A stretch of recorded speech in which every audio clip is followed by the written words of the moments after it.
thanks for stopping by the Minnesota Black RobeRegiment channel. I'm very excited to have yet another entrepreneur here with me today. Her name's Lisa Monet. She's hardworking, clearly, because she owns two different restaurants, two different businesses. And when I asked her about getting together for an interview, she said, you know, I have a restaurant type schedule, so not too early in the morning. And boy, do I know how that feels. So I'm going to introduce you to Lisa, and I'm going to have Lisa tell us a little bit about herself, how she ended up where she is today, and a little bit about her businesses. And then we'll see what kind of traps I can spring on her. So Lisa, please go ahead. Tell us about yourself, how you ended up with your two different locations, and tell us what they are and what you do. I am Lisa Monet. I have been in the bar restaurant industry for almost 30 years. I started as a single mom in college and found that the restaurant industry was the industry that I would be able to support my son and also be able to go to school and work. So I have my 4-year degree from Hamline University in sociology, and I have worked my way up through the restaurant industry. I've done every position. I've hosted, I've served, I've bartended, I've been an event planner, event manager, a GM, operations manager. And probably about, I would say maybe 10 years ago, I knew I wanted to own my own restaurant just because it's what I did. It's what I love. I'm good at it. And me and my partner started looking into different opportunities. About 3 years ago, this opportunity came upon us. We were in a lease at another restaurant, and we didn't want to stay there. So we came into Alibi Drinkery 3 years ago. It'll be 3 years in December 31st. This will be our 3-year anniversary. And we've been so blessed to be in an amazing community in Lakeville. And about a year ago in September, we bought Froggy Bottoms in Northfield also. So we have 2 locations, and we employ about 45 staff members between the 2 locations. We're small bars. We don't focus on anything bigger than customer service and getting to know our customers. We're involved in the community. We sponsor a lot of different teams in Lakeville. It's Lakeville North, Lakeville South, all the youth sports, and also we're involved in Farmington. We do work with the Rotary Club. I'm a Rotarian. I'm also on the Chamber of Commerce board. So I'm very actively involved in Lakeville. When we got Northfield, the goal was more to be owners, not necessarily owner operators there, because our plan is to own 5 restaurants. And with coronavirus, that plan kind of got pushed to the side. So we're at 2 restaurants and trying to keep our 2 restaurants and keep our staff. So you opened a door that I'm glad you opened. So you had plans, and so the Drinkery is not a brand, is not the Drinkery is not this really long established business that's been there for 30 years and you just happen to walk into a really solid customer base. You've started this 3 years ago and have had to work to build what you have to the point where you even, were able to finally purchase another business. Right. And we bought, go ahead. And so anybody who's in the restaurant business knows, in the food service business, or however you want to say it, anybody who's in this line of work knows that it is not easy to make a business and then get that business to survive past 3 to 5 years the way it is. This is the most perilous time for any business. So you're feeling the crunch right now. And that's got to be not just affecting you, but your staff. Yeah, it's Lakeville we've been so fortunate in Lakeville. We really have. We bought a restaurant, different name, and we started from scratch, rebranded ourselves, and we became a household name in Lakeville. And we really fought hard for that brand. We fought hard for our reputation, and we decided to open Northfield. So we were able to succeed quickly in Lakeville, just because our reputation and our staff. In Northfield's different. We're in our second year in Northfield, and it's tough. It's a different ball game in Northfield. So yeah, like you said, the first 3 to 5 years are really imperative into the restaurant industry, and it's tough. It definitely, it's affecting us. It's affecting our sales. It's affecting the bottom line. Northfield, the restaurant, we're on the river. We have about 30 tables on the river. So we lost 2.5 months of the 6 months in our season that we make money. And then we were opened at 50% occupancy, nothing inside.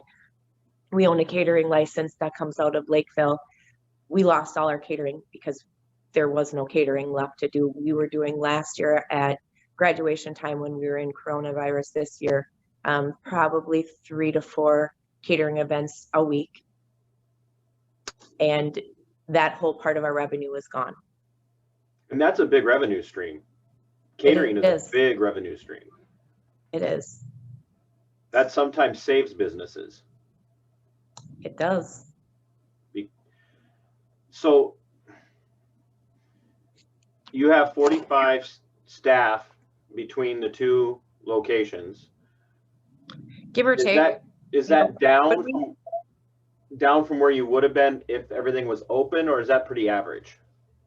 We would, our average, what we need to run our restaurant is 45 between two locations, because of the restrictions, because of the occupancy restrictions, the time restrictions, that staff number.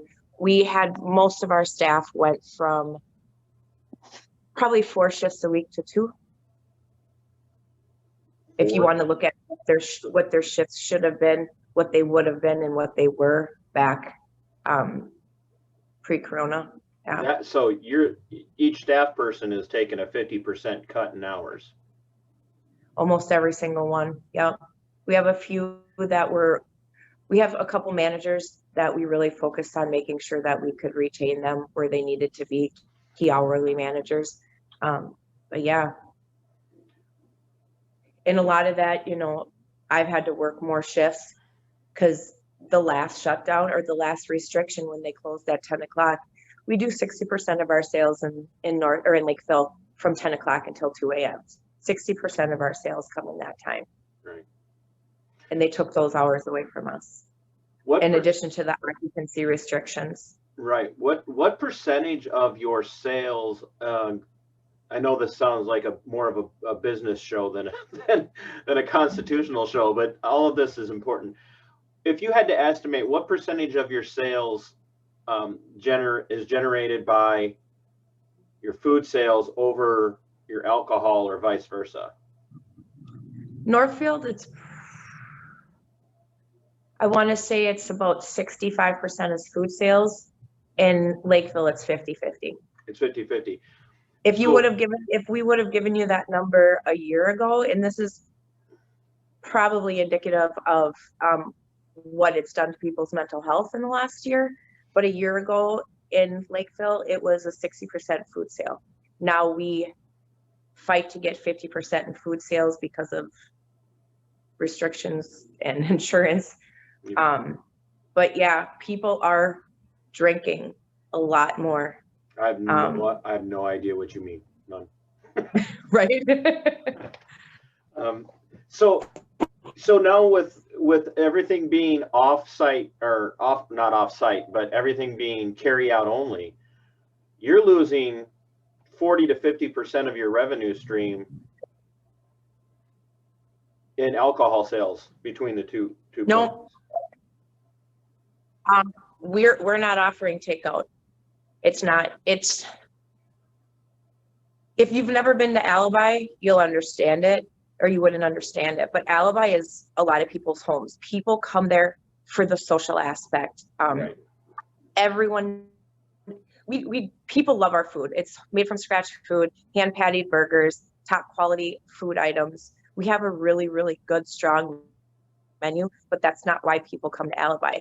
When we did take out the first shutdown, we're doing 5% of our sales. So it's not a 50%, it's a 5%. We lost 95% of sales during the first shutdown. This shutdown, we lost 100% of sales because if they wouldn't have opened when they opened the last time, we wouldn't have made it through.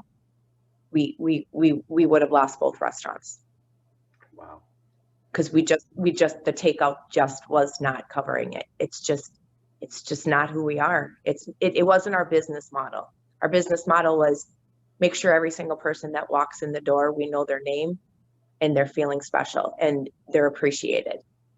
And that's our business model. And when you take your business model and you say, nope, you're not allowed to talk to people, you're not allowed to see them face to face. When you destroy somebody's business model, you have to relook at what you're doing. That just hurts my heart just hearing it. I'm not even saying that to be funny. That just crushed my heart. I could see it in your eyes. Like you miss your customers. Yeah. Because they're not customers, they're family and friends. Right. Now I'll get emotional. No, I'm serious. That's just like I work in a dysfunctional family. You have an actual family. So, and that's, I had posted on Facebook when we decided to close, and it's so true. There's not tell me a customer that doesn't walk into our bar once a week that they don't have a direct number or a direct contact with one of our staff. I mean, our staff knows them by first name. They know their wives' names. They know their kids' names. I mean, there's personal connections with every single one of our customers. We had a guy that didn't come in last year. He hadn't been into our work for a week.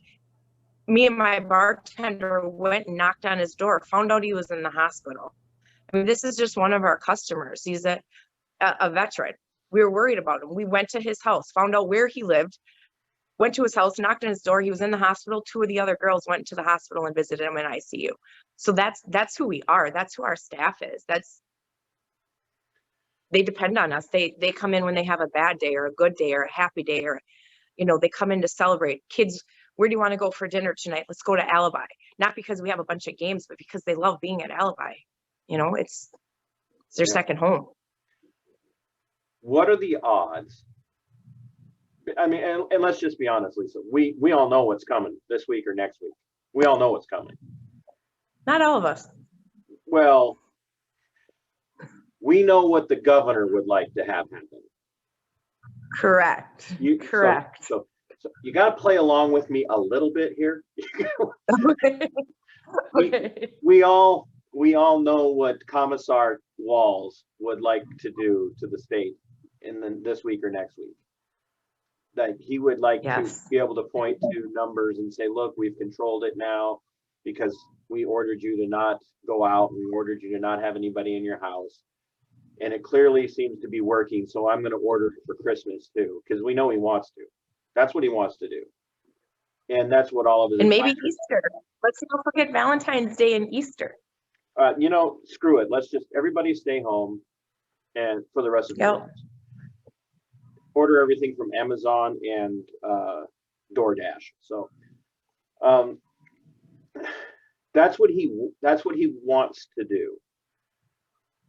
If for some reason there was no way to not follow his directive and you just had to follow his orders, what are the odds that Alibi and Froggy Bottom would survive another round? Depends how long the round is. Because you still have. We made sure. Yeah, we still have the non-controllable bills that we have to pay.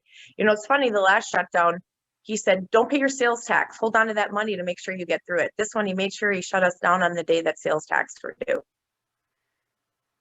Interesting. Funny. So we will not, we won't be able to go another 2 months, not both of our restaurants. We'll have to make a choice to save one. So, and we anticipated this was coming, so we saved our money. We made sure we had money in the bank, but that money only lasts for so long.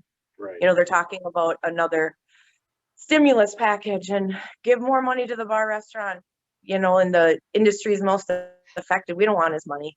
That's not what we want. We want to be able to open. We fought to be where we are. We don't want any more money. We just want what's ours, and that's to be able to open. Well, there's no such thing as no strings attached money anyway. Absolutely. Make sure you take the vaccine, and you follow our social distancing, but don't fight back. Don't speak out. I'm pretty sure I won't be getting any of that money. Rest assured. They might actually come just take more from you. They may take everything. But at the end, they're going to take it all anyways. $25,000 will not save 2 restaurants for another 2 months. Right. Absolutely. Somebody's going to lose their income, their livelihood. Somebody. Yeah. And if you go, 50% of your staff are done. No job. While other people are losing their jobs, which means now they're out there trying to compete for even less job availability. Well, and when you look at a restaurant, so other industries are maybe not so, how do I say, we affect so many people. We're the #1 pull tab establishment in Lakeville. We support Lakeville Hockey Association as the #1 pull tab association. That kids sports, hockey has no money from us. 3.5 months right now. Our ATMs, our gaming industries, the food service, our beer distributors, our liquor distributors, Shamrock, who sells our drinks.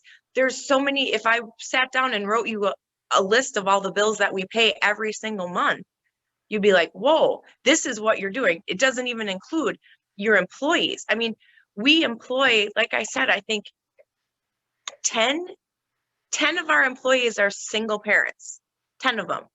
And I want either 3 or 4 of them don't qualify for unemployment for whatever reason that is. Not of the 10, but 3 to 4 of our employees get no unemployment. That means they don't qualify, whether it's their immigration status, whether it's the fact that they're under 18, they don't get unemployment. So these people that have no income, they have nowhere to work. 4 of our staff members, jobs. Both of them are in the restaurant industry. Actually, it's more than that. 6 of them. 6 of our staff members work 2 jobs. Both jobs are in the restaurant industry. So it's one thing to lose 1 job. They lost both of their sources of income. Both of their sources of income.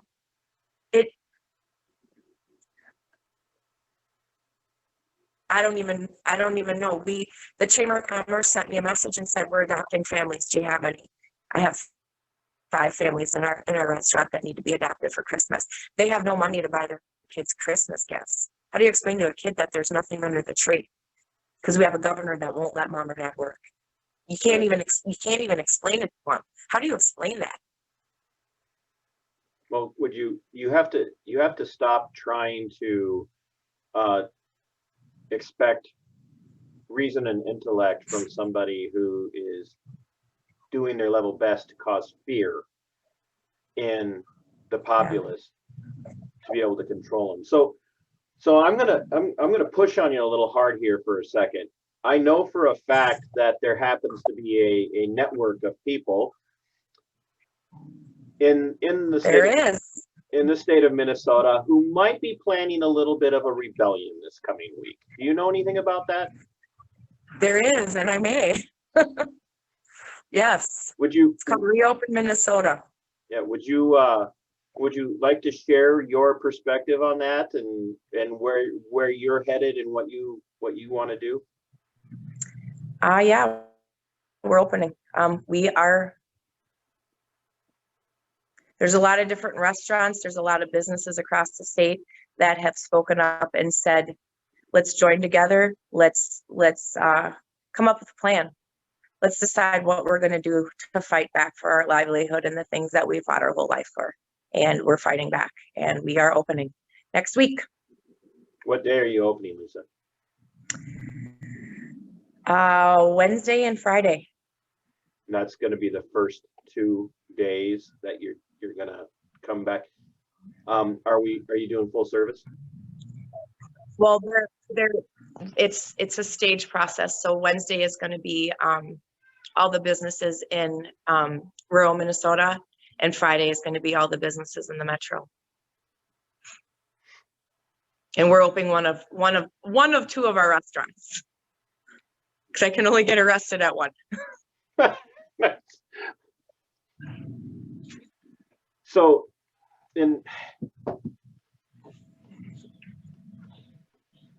how do I want to ask this?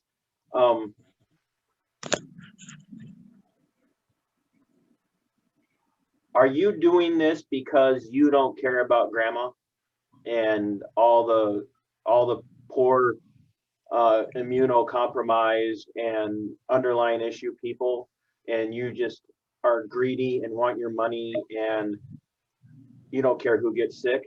Or what's your motivation? Because I know the accusations because I've read some of them. So yeah, when I read Facebook, it's amazing what an evil person I am. And I've been told once or twice in my life that I'm evil, but it's not true. And anyone that works for me or knows me personally knows that I'm tough and I speak my mind. And I'm not afraid to tell. Right. I'm not afraid to tell somebody if they're wrong, sometimes a little too aggressively. But the bottom line is COVID's real. People are dying from COVID. I will never say it's not real. People are dying from COVID. People are getting sick from COVID. What's even more alarming is the fact that people who are not dying from COVID or are dying from COVID can't see their loved ones. You go in the hospital, your last days are spent alone in isolation. If you come out of the hospital, not coronavirus related, not anything related, mental health calls are up, suicide's up, drug abuse is up, alcohol abuse is up. People can't work out. Kids are pulled out of schools. Kids are going crazy. They can't see their friends. They can't go to sports. So I think it's funny because the Minnesota Department of Health have so much information on how real coronavirus is, but you can't really find any statistical evidence on who's dying from the shutdown. And I think that when those numbers start coming out and groups start looking at it, you're going to see something that you're not going to like, because the effects of COVID are real, whether it's you died from COVID or you died from suicide because you were depressed because you couldn't leave your house, or you couldn't see your family members, or you got hooked on drugs, became an alcoholic. These things are real. When you take people and you put them into isolation and take away their social interactions with others, the results are insane. Side note, they found I don't even know when it was, the kids that were in orphanages, and they found the failure to thrive syndrome, and babies were dying because they had no social interaction. Right. Babies are humans need social interaction. People are dying because of this. People are dying because they're not allowed to see their friends. They're not allowed to see their family. They're not allowed to see their bartender at Alibi because we're the ones that they go to after a long day. So I'm not doing it for the money. My staff, I have enough money, me personally, to pay my bills through a shutdown. It's not about the money. It's not about me needing to make more money. It's about how it's affecting people. It's about our staff. Our staff can't pay their bills. I mean, I donated my tips the last week to my staff. I didn't work my shifts for my money. I didn't do it for the money. I did it because I needed to protect my labor. People are dying. People are dying from this. And it's not just from coronavirus. It's not just from COVID. It's not just from an pneumonia or whatever. If you don't think you should leave the house because you're immune compromised, don't leave the house. Wear a mask. Don't leave the house. Don't go to Alibi. But guess what? Everyone else wants to go to Alibi and they're willing to take the risk. They might get a cold because they're not going to go if they're not immune compromised. The only thing I would say to correct what you just said is Corona's not causing all the other deaths. The governor is. This is all correct. The governor and his decisions and his advisors, they're causing all that other stuff. Correct. How many friends do you have that own businesses? Because when you own a business, you know other business owners. How many friends do you have that are small business owners, Lisa? Couldn't even tell you. How many of them have lost their 50, business? 100. How many of that 100 do you think have lost what they had or are in danger of losing it? Out of 100 small business owners that have been shut down, 100 are in danger of losing what they've built. Absolutely. If you've been shut down because of this, you are in danger of losing everything. Everyone is. There's no end sight. There's no end game. There, like we talked about in the beginning, it's not going to be another 2 weeks. It's not going to be another 4 weeks. We're in the height of flu season. So if Walls is going to stick to the thing that he's been saying all along, oh, flu season, he's not going to pull us out of flu season and say, I screwed up. I guess it's not real. I guess we can open during flu season. We're in the height of it. There's no way he's going to open our businesses. I would say mid-January, probably February. Or open with restrictions, but restrictions aren't going to do me any good.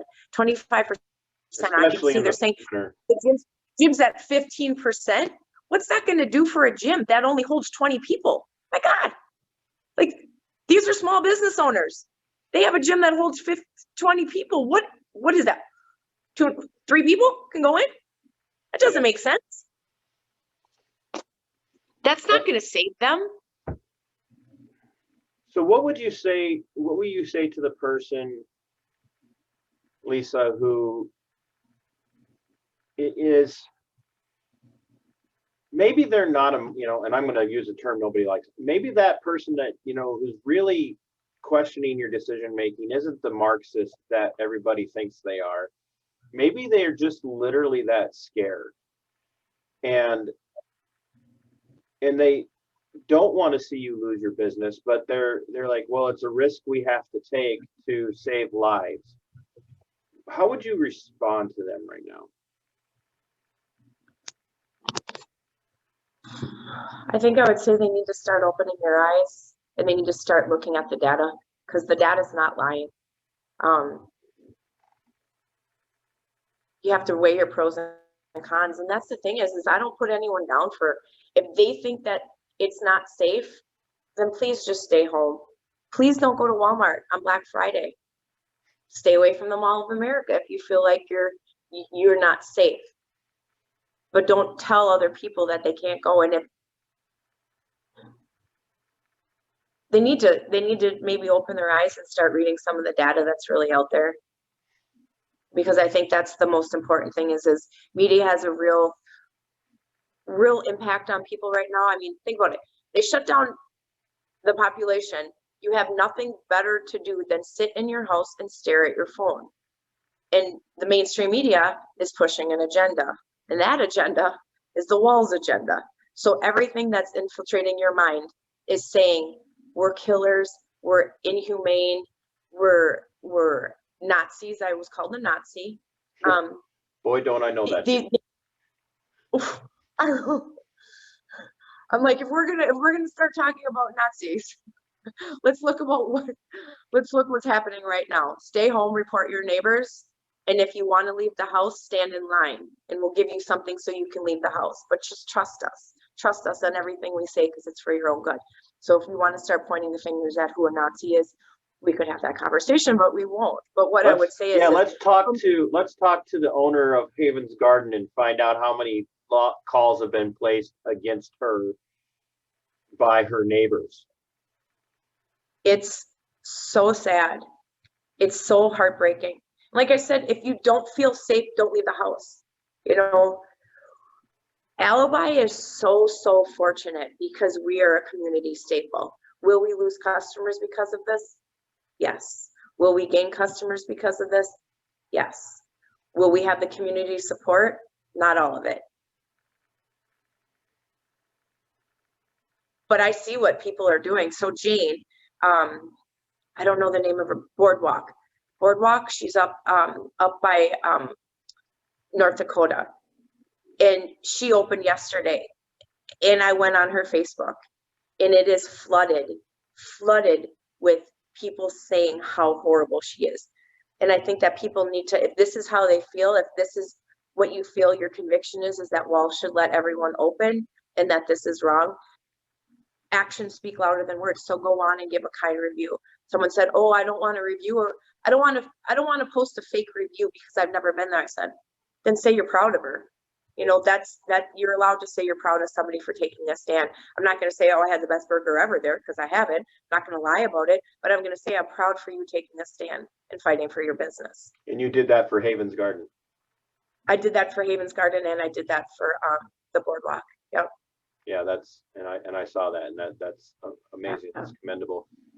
I know you have a life, and so I don't want to keep you for not as much of a life anymore now that we have 2 restaurants to not run, but still a little bit of a life. Touche. So I won't keep you much longer. My schedule opened up a lot more. Huh? I said my schedule opened up a lot more. Yeah, right. I'm going to ask you this: when they come for you to yank your license, will you continue to sell food? I will. When they come to you to yank your license for alcohol, will you continue to sell alcohol as long as you have a supply? I will. I'll pay my taxes, and I'll pay my employees, and I'll pay my insurance, but we will continue to be open, and we will sell. Against an order. Against an unconstitutional executive order, yes. When you get that cease and desist order from the state of Minnesota, like Haven's Garden did yesterday, will you continue, despite the cease and desist, to sell food and be open? I will. Are you prepared to go to jail? I am. I have somebody in charge of my bank account. They're going to have access to it. I've already hired a lawyer for myself and my staff. Correct. I'm going to talk for just a second. You hear that? I'm going to talk for just a second. Do you hear that, Minnesota? Did you hear that, United States? It's another one. It's another business owner saying, if that's what it takes, I'll go to jail. Do you understand how sickening and pathetic it is that we're ready? There are people in the state of Minnesota who walk down the same flipping street that this woman walks down, who live next door to her, who drive by her business every day. They're ready to throw her in jail for opening the doors of her business. Do you see where we are right now?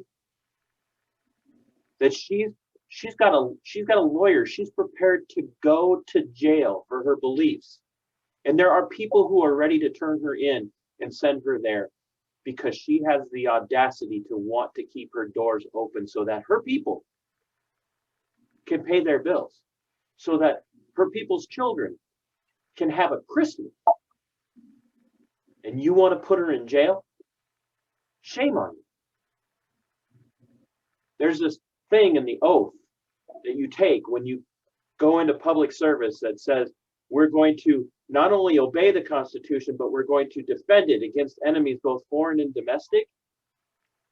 You wanting to see this woman put in jail are an enemy of the domestic sort. And you're ready to turn her in. I know you're out there chomping at the bit to do it too, because I've seen some of the reviews you put on her business. You're the problem. When this is all said and done, if we ever get back to the way we should be, the damage that's done to businesses like the Alibi and others are on the governor's shoulders. But you're his flying monkeys who have been gaslighting people like this. You're responsible. you should be on the hook for the damages.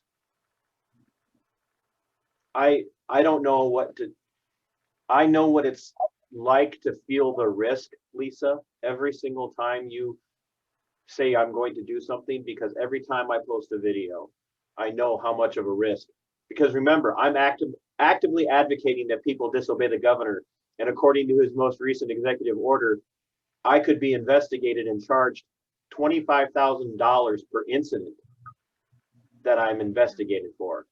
Every one of my videos, if you watch them close enough, I'm advocating disobedience.